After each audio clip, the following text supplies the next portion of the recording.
All right, so fall is here, and that means Issaquah Salmon Days is back in action. This weekend, Main Street will shut down for thousands of visitors.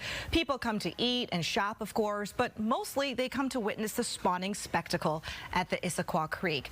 We sent Fox 13's Lauren Donovan out there early to see if the chinook run has returned in time.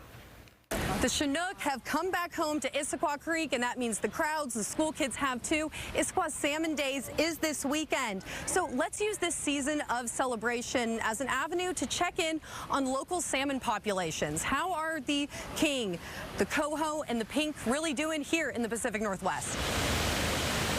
To come here today and see hundreds of them, hundreds of salmon returning home to spawn, people coming to see them, it's really special. See them for yourself anytime now, swimming, splashing, some even turning to skeletons below the bridge. The majority of these are chinook. There's a few coho, but you'll spot more of those in the weeks to come. What you can't always experience here at the Issaquah Fish Hatchery is this. Collecting the fish from the pond over here. They're checking to see if they're male or female and checking to see if they're ripe. Cull them, and then they'll cut open the females and take the eggs out.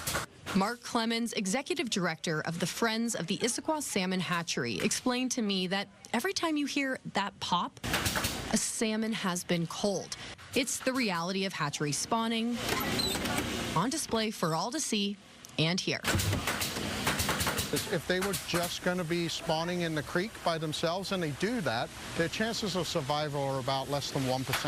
I think when some people might see this in front of them, they might be upset without knowing the context of why it's important to do it this way. Absolutely, absolutely. It's a whole life cycle, and these things do die. And so that is a common question, especially with the kids. They'll say, okay, what happens to them? You don't always necessarily see where things are coming from or what's happening behind the scenes. So this kind of peek gives you a little peek behind the scenes. Any wild chinook that passes through the ladder and into these holding ponds will be returned to the creek as part of the native run. But that's only a handful, about 170 annually. Another 3 million newborn chinook will be released in May.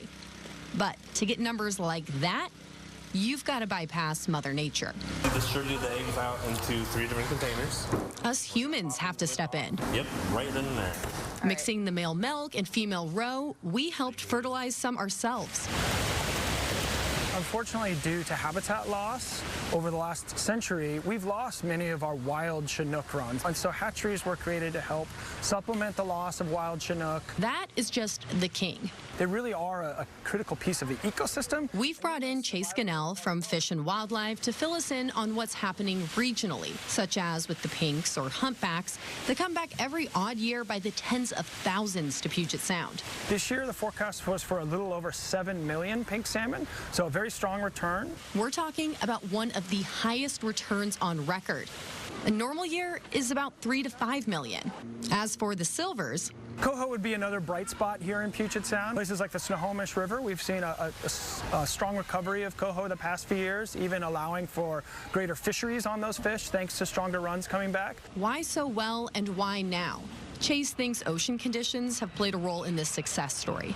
We've been in a colder La Nina cycle where we've had better feed and better cold water out in the ocean. So we do have some bright spots this summer with chinook and pink salmon, coho salmon, but really it is important to continue our efforts to recover those wild chinook, wild coho, and keep these salmon runs coming back. Reporting in Issaquah, Lauren Donovan, Fox 13 News.